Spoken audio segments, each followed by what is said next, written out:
Global পয়েন্টের পক্ষ থেকে আজকের প্রতিবেদনে সবাইকে স্বাগত জানাচ্ছি। সাম্প্রতিক আন্তর্জাতিক সমুদ্রপথ সংকট, যেখানে একের পর এক জাহাজ আটক, তেল বাজেয়াপ্ত এবং আন্তর্জাতিক আইন লঙ্ঘনের অভিযোগ সামনে এসেছে, বিশ্ব পরিস্থিতিকে এমন এক ধরনের অনিশ্চয়তার দিকে ঠেলে দিচ্ছে। একই সময় এশিয়া ও বৈশ্বিক রাজনীতিতে আরেকটি বিষয় নতুন করে আলোচনায় এসেছে: চীনের নৌবাহিনীর দ্রুত সম্প্রসারণ এবং স্বল্প সময়ের মধ্যে বড় সংখ্যক জাহাজ কমিশনিং এর খবর। ভ্যালিড আন্তর্জাতিক সংবাদ মাধ্যম Reuters, BBC news, associated press এবং আল জাজিরার তথ্য অনুযায়ী চীন কয়েক বছর ধরে ধারাবাহিকভাবে তাদের নৌ সক্ষমতা বাড়িয়েছে।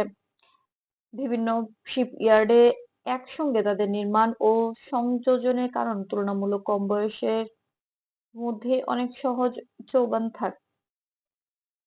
অনেক জাহাজ নৌবহরে যুক্ত হয়েছে, তবে একসাথে 100 যুদ্ধজাহাজ নামানোর ধরনের দাবি নির্ভরযোগ্য সূত্রগুলো সরাসরি এভাবে নিশ্চিত করেনি। বিশ্লেষকরা বলছেন এটি মূলত দীর্ঘমেয়াদী নৌ আধুনিকায়ন পরিকল্পনার ফল। বিশেষজ্ঞদের মতে, চীনের নৌবাহিনীর সম্প্রসারণকে শুধু সামরিক শক্তি প্রদর্শন হিসেবে দেখলে পুরো চিত্রটি বোঝা যায় না।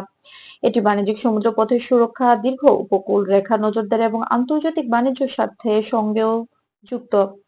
একই সঙ্গে যুক্তরাষ্ট্র, জাপান ও ইউরোপীয় দেশগুলোর পরিস্থিতি পর্যবেক্ষণ রাখলেও কোনো সংলাপ ও কূটনৈতিক যোগাযোগ চালু রয়েছে।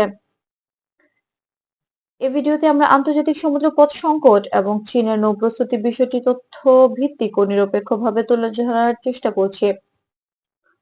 কোনো গুজব বা অতিরঞ্জিত দাবি নয়, শুধু উল্টো উৎস থেকে পাওয়া তথ্য, আন্তর্জাতিক বিশ্লেষকদের মতামত এবং সামগ্রিক প্রেক্ষাপটে একত্র করে বিষয়টি ব্যাখ্যা করা হচ্ছে, যাতে দর্শকরা সহজভাবে পরিস্থিতির গভীরতা বুঝতে পারেন।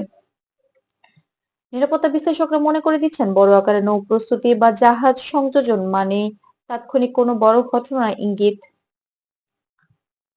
অনেক সময় এটি দীর্ঘমেয়াদী পরিকল্পনার অংশ, যা রাজনৈতিক বার্তাও বহন করে। তাই যাচাই করে ছাড়া সামাজিক যোগাযোগ মাধ্যমে ছড়িয়ে পড়া শিরোনাম ও আবেগ নির্ভর ব্যাখ্যার বিষয়ে সতর্ক অবস্থান নেওয়ার পরামর্শ দেওয়া হচ্ছে।